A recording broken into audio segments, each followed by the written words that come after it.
నమస్తే, నేను ప్రశాంత్. అనుపమ పరమేశ్వరన్ నటిస్తున్న Janaki versus state of Kerala ఈ మూవీ టైటిల్ని సెన్సార్ బోర్డ్ అయితే అంగీకరించట్లేదు. ఎందుకు అనే విషయాలు అయితే తెలుసుకుందాం. దీని గురించి అయితే మాట్లాడేందుకు ప్రస్తుతం మనతో పాటు సీనియర్ జర్నలిస్ట్ దుర్గా వడ్లమణి గారు ఉన్నారు. నమస్తే అండి. నమస్తే అండి. Madam, Janaki versus state of Kerala ఈ టైటిల్ని ఎందుకు సెన్సార్ బోర్డు అంగీకరించట్లేదు? అంటే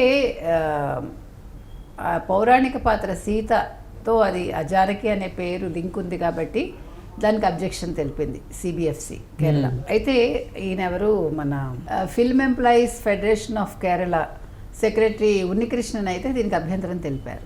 ఇప్పుడు వీళ్ళు అనేది ఏంటంటే ఇది స్వేచ్ఛకు అడ్డు, అంటే వాళ్ళ కళాత్మక సృజనాత్మక స్వేచ్ఛగా అడ్డు, ఇది ఆ రకంగా ఎలా చెప్తారు అని. గతంలో మీకు కేరళ ఫైల్స్ మీద కూడా గొడవ అయింది కదా, నన్స్ విషయంలో అంతమంది నన్స్ ఎక్కడ అయ్యారు, అంటే బలవంతంగా నన్స్ని ఎవరు చేశారు, దాని మీద పెద్ద గొడవ అయింది. అంటే ఒక్కొక్క సినిమా విషయంలో ఒక్కొక్క రకంగా ఉన్నారు. ఇప్పుడు Janaki versus state of Kerala బదులు Mary versus state of Kerala అని పెట్టగలరా? లేదు. ఇప్పుడు మహమ్మద్ ఎవరైతే ఉన్నారో వారి భార్య పేరు పెడతారా? అంటే మనం అనేది ఏంటంటే మీరు ఈ పేర్లే ఎందుకు తీసుకుంటారు? గతంలో ముప్పాళ్ళ రంగనాయకమ్మ గారు జానకి విముక్తి అని ఒక నవల రాశారు. అది 2 భాగాలు 3 భాగాలు వచ్చింది. మీరు ప్రత్యేకంగా మార్క్సిస్ట్ భావజాలం ఉన్నవాళ్ళు, కమ్యూనిస్ట్ భావజాలం ఉన్నవాళ్ళు ఇదే పేర్లు ఎందుకు వాడతారు? అంటే దానికి వాళ్ళు ఏమంటున్నారు, సీతా और గీతా సినిమా రాలేదా, రామ్ లఖన్ రాలేదా? ఇప్పుడు ఆ క్యారెక్టర్ ఈ సినిమాలో మనం ఇంకోటి కూడా విన్నాం, ఎంతవరకు నిజమో, ఈ జానకి అనే అమ్మాయి రేపుకు గురవుతుంది. ఇది కోర్టులో ఆ వాదన జరిగేదన్నమాట. ఆ జరగడం కూడా ఒక కబేళాలో జరిగింది. నీకు అర్థమైందా?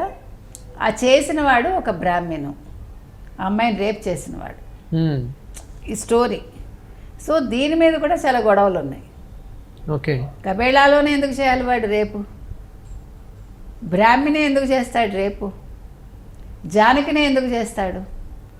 అంటే మీరు ప్రతిదానికి హిందుత్వాన్ని, హిందూ పురాణాలకు సంబంధించిన క్యారెక్టర్సో లేకపోతే బ్రాహ్మణిజాన్నో లేకపోతే ఏదో ఒక రకంగా మీరు కించపరచడానికి ప్రయత్నిస్తున్నారు. అంటే స్టోరీకి క్యారెక్టర్కి దగ్గర టైటిల్ కాదు ఇది అని చెప్పేసి సెన్సార్ బోర్డు అందుకే అంగీకరించట్లేదు. అంటే మీరు ఎందుకు అలాంటి పేర్లు ఎందుకు తీసుకుంటారు?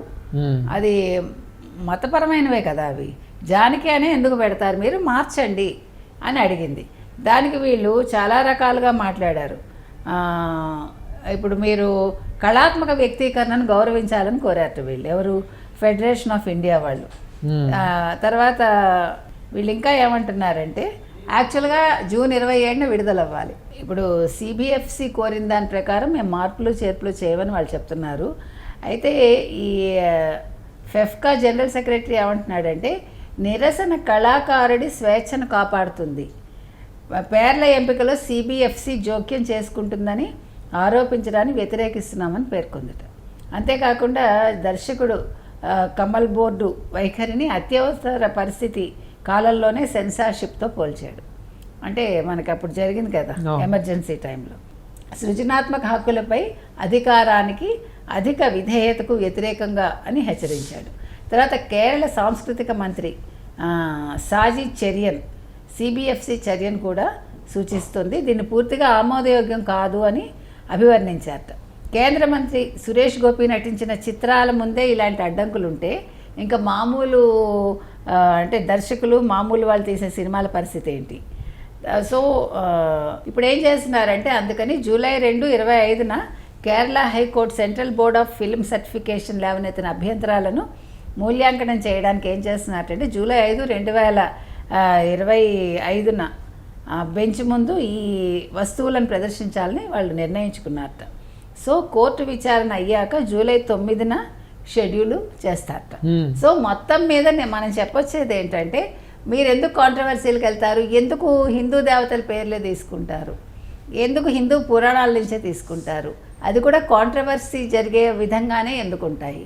మీరు వేరే మతాల నుంచి కూడా తీసుకోండి, మీరు ఒక క్రిస్టియన్ మతం నుంచో ఒక ముస్లిమ్స్ మతం నుంచో దానికి సంబంధించిన పేర్లను కూడా తీసుకోండి, అప్పుడు వివాదాలు రావుగా. ఒక పక్కనే ఎందుకుంటారు మీరందరూ? దీన్ని ఖండించాల్సిన అవసరం ఉందండి. నా ఉద్దేశం అయితే ఇక్కడ నేనేదో హిందూ ధర్మానికి నేనేమి ప్రతీకగా నేనేం మాట్లాడటల్లా. ఒక మామూలు సగటు మనిషిగా నేను చెప్పేది ఏంటంటే, వివాదాలకి కేంద్ర బిందువుగా ఉన్నప్పుడు అటువంటి పేర్లు కానీ అటువంటి కథలు కానీ మీరు తీసుకోకండి. మీరు వేరే మతానికి సంబంధించి కూడా మీరు అలా చేయగలిగితే అప్పుడు అందరినీ సమానంగా మీరు చేస్తూ ఉంటే మీరు ఇలాంటి పనులు చేస్తే అభ్యంతరం ఉంటుంది. Thank you. Thank you.